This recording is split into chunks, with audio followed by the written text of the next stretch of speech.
Cyber నేరగాళ్లు ఈ రంగాన్ని వదలడం లేదు. ఇప్పటికే పైరసీ భూతంతో విలువిల్లాడుతున్న సినీ రంగంపైన కన్నేశారు. ఏకంగా బాహుబలి 2 చిత్రాన్ని ఉపగ్రహ అనుసంధానం ద్వారా పైరసీ చేసి చిత్ర నిర్మాతలను బెదిరించారు. కోట్ల రూపాయలు చెల్లించాల్సిందిగా డిమాండ్ చేయడంతో నిర్మాతలు సీసీఎస్ పోలీసులను ఆశ్రయించారు. చాకచక్యంగా వ్యవహరించిన పోలీసులు నిందితులను బీహార్లో అదుపులోకి తీసుకున్నారు. థియేటర్లలో సినిమా ప్రదర్శనకు గతంలో రేళ్లు ఉపయోగించేవాళ్లు. పంపిణీదారు నుంచి రేళ్లను బాక్సుల్లో తీసుకెళ్లి ప్రదర్శించేవాళ్లు. సాంకేతిక పరిజ్ఞానం అందుబాటులోకి వచ్చాక రేళ్లు కనుమరుగై నేరుగా ఉపగ్రహ అనుసంధానం ద్వారా థియేటర్లలో సినిమా ప్రదర్శిస్తున్నారు. ఆ విషయాన్ని అదునుగా చేసుకుని బీహార్లోని పాట్నాకు చెందిన ముఠా పైరసీలకు పాల్పడుతోంది.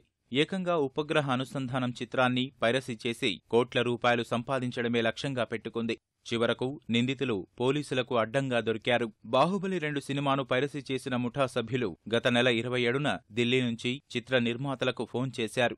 పట్నాలోని ఓ థియేటర్లో ముందస్తు ప్రదర్శన ఏర్పాటు చేశారని, ఉపగ్రహ అనుసంధానం ద్వారా మొత్తం వీడియోను తస్కరించినట్లు వివరించారు. సీడీలను తయారు చేశామన్న ముఠా సభ్యులు 2 కోట్ల రూపాయలు ఇవ్వకుంటే అంతర్జాలంలో అప్లోడ్ చేస్తామని ఆర్కా మీడియా ప్రతినిధులు యార్లగడ్డ శంభును హెచ్చరించారు. వెంటనే చిత్ర నిర్మాతలు సైబర్ క్రైమ్ పోలీసులను ఆశ్రయించారు. కొద్ది రోజుల క్రితం ముఠా సభ్యుడు హైదరాబాద్ రాగా 2 పోలీసులు తమను తాము ఆర్కా ప్రతినిధులుగా పరిచయం చేసుకున్నారు. సీడీలు ఇస్తే డబ్బులు ఇస్తామని చెప్పగా అతను వారిని ఢిల్లీకి తీసుకెళ్లాడు. అక్కడికి వెళ్లిన తర్వాత మరో 3 అక్కడకు రాగా వారిని పోలీసులు అరెస్టు చేశారు. అనంతరం ప్రధాన నిందితుడు రాహుల్ వర్మను ఫోన్లో సంప్రదించారు.